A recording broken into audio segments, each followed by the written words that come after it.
Jeg ved ikke, hvad der kan, hvad der ikke kan, men hvad der være? Jeg går ikke til fest med de her sko. Og er fuldstændig sindssyg, mand. Hvad med, at du pakker dine egne ting, hva'? Ved du hvad, jeg har pakket til dig, jeg har pakket til mig, jeg har pakket til ungerne. Og så vil du have, alt skal bare ligge fuldstændig timet til rette. Hvis du er så fuldstændig utilfreds altid, så gå ind og tag din kuffert og pak dit lort selv!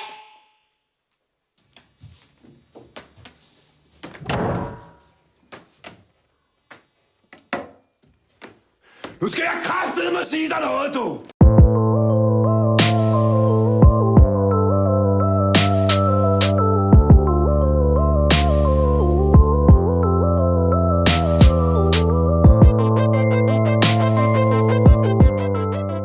The Celebration, or Festen, is a 1998 Danish film that's written and directed by Thomas Vinterberg. So The Celebration won last week's patron poll, but only by one vote. I honestly thought that City of God was going to beat it because it did have a huge lead. I think it was up by 4 or 5 votes. Then all of a sudden, The Celebration made a huge comeback and won by one single vote. And I really wasn't that disappointed by that because honestly, I've been dying to watch this film for a very long time. I mean, I've also been dying to watch City of God as well because that film has been on my watch list for a very long period of time. And I will do my best to try and watch that anyway this week. Hopefully it all works out and I'm able to do that, so don't hold me to it, but I'm going to try my best to do that. Either way, as I said, The Celebration is a film that a lot of people that I highly respect their opinions in filmmaking have been really pushing me to watch.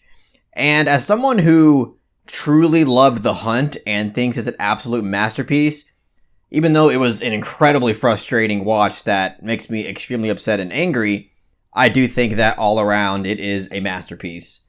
But yeah, obviously since I loved The Hunt so much, I was really anticipating this film, and I obviously am going to have pretty big expectations going into it. But before I really get into my thoughts about The Celebration, just a little insight on the kind of filmmaking that this film was produced in. This film was part of a kind of less is more approach that was labeled as Dogma 95. It was something that filmmakers like Von Trier, Harmony Korine, and obviously Thomas Vinterberg were trying to accomplish in their films at the time. I believe, again, it was 1998. And I believe that there were 10 different rules and standards that filmmakers had to abide by in order for it to be qualified as a Dogma 95 film. Von Trier mentioned all of them in an interview when he was making his film The Idiots, which is also a Dogma 95 film. So I'm just going to read them all out to you because it's kind of hard to memorize all these rules. But the first rule is that shooting must be done on location, props and sets must not be brought in. Rule number 1. Rule number 2, the sound must never be produced apart from the image or vice versa. Rule number 3, the camera must be handheld. Any movement or mobility attainable in the hand is permitted. Rule number 4, the film must be in color. Special lighting is not acceptable. Rule number 5, optical work and filters are forbidden. Rule number 6, the film must not contain superficial action. Rule number 7, temporal and geographical alienation are forbidden. Rule number 8, genre movies are not acceptable. Rule number 9, the film format must be Academy 35mm. Rule number 10, the director must not be credited.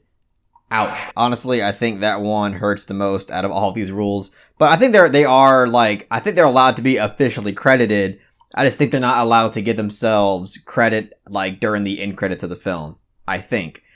But, those are the 10 rules of Dogma 95 filmmaking. And obviously, this is an attempt to try to inspire filmmakers to have this less is more approach that really tests their ability and challenges their ability to create something that is impressive and meaningful off of extremely minimal resources. And obviously that's something that I'm going to find extremely inspiring because as somebody who has made a nice handful of short films, I'm somebody that really doesn't have any money and I have minimal resources to make these short films, but I really try to make them as professional looking as possible. I just released a new one called Snare that I made for Halloween. It's a mini short. It's only 4 minutes long. If you want to check that out, please do. But anyway, with all that being taken into consideration, the fact that I really loved The Hunt and the fact that this has that Dogma 95 approach of filmmaking to it, my expectation for this film were pretty gigantic to say the least. And now that I've seen The Celebration, I'm not even going to sugarcoat it. I think that this film is an absolute masterpiece in every single phase of filmmaking. Everything about this film just blew me away. The writing, I think, is exceptional and might be the best aspect of the film.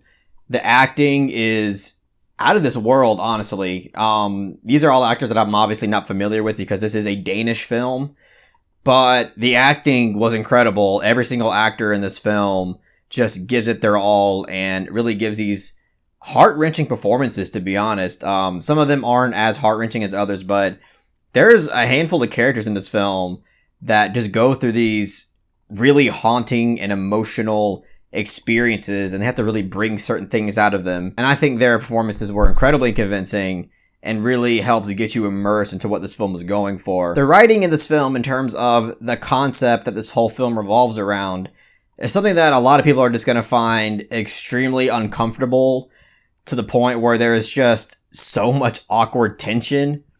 But I think in a way, I think there's going to be a lot of people that are going to find this relatable, which is a bit tragic, but it's kind of refreshing to see a filmmaker tackle these subjects that I think don't really get tackled that much in filmmaking.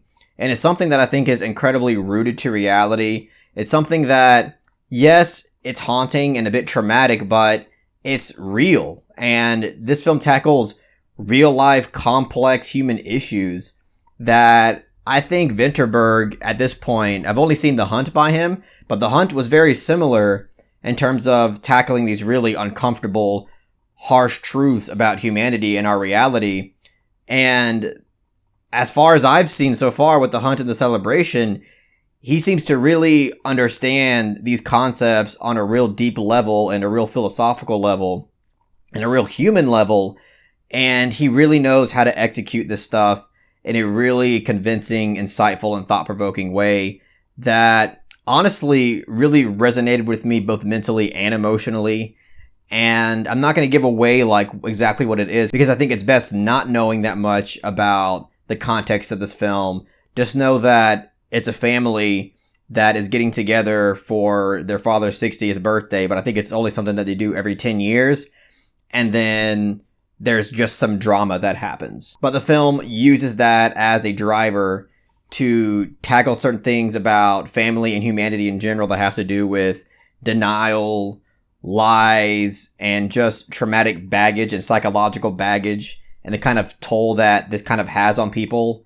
And I just love the way it demonstrated all of that. And it's something that really hit home with me. But this film also has a sense of personality and style as well, because there are moments in this film where the editing is incredibly stylistic in terms of the kind of emotion and the kind of themes that it wants to convey. There are moments where people are just talking about something, but it cross-cuts between other people that are talking about certain subject, and it cross-cuts again just through like a more mundane action. At least at the time it seems mundane. And the way that it kind of merges all of these things in this really stylistic way in terms of the editing, which is also the directing, was really unique, and it felt really purposeful, especially like by the end of it, once everything unravels and you kind of understand what this film is. It's something that really just added another layer of complexity and made me admire this film also on a whole other level. And there's also one sequence in particular that happens in the third act that, you know, comes off a bit like dreamlike and artsy. And, you know, this film is already like somewhat artsy just from its approach. But, you know, the film overall has this really just like down-to-earth rooted kind of approach to it. But then there's this one sequence in the third act that kind of dives into this psychological theme of the main character. And the way that that was approached through, again, like the stylistic editing and just the overall aesthetic approach, I thought Vinterberg really nailed it. And it really made this film all that more unique, all that more immersive. But just know that this film does deal with some heavy subjects that if some people find relatable to their life, might find a hard time watching. But it's demonstrated incredibly well, and even those who have dealt with these kinds of struggles and issues in their life, I think in a way, even though this might be a tough watch, I think it has a potential to be incredibly therapeutic. And I just love how mature this whole concept was handled, and Vinterberg so far has really proven himself to be an incredible filmmaker. I've only seen 2 films from him, but they both just blew me away. And to me, they're both masterpieces. So obviously, I'm going to be giving The Celebration a 10 out of 10.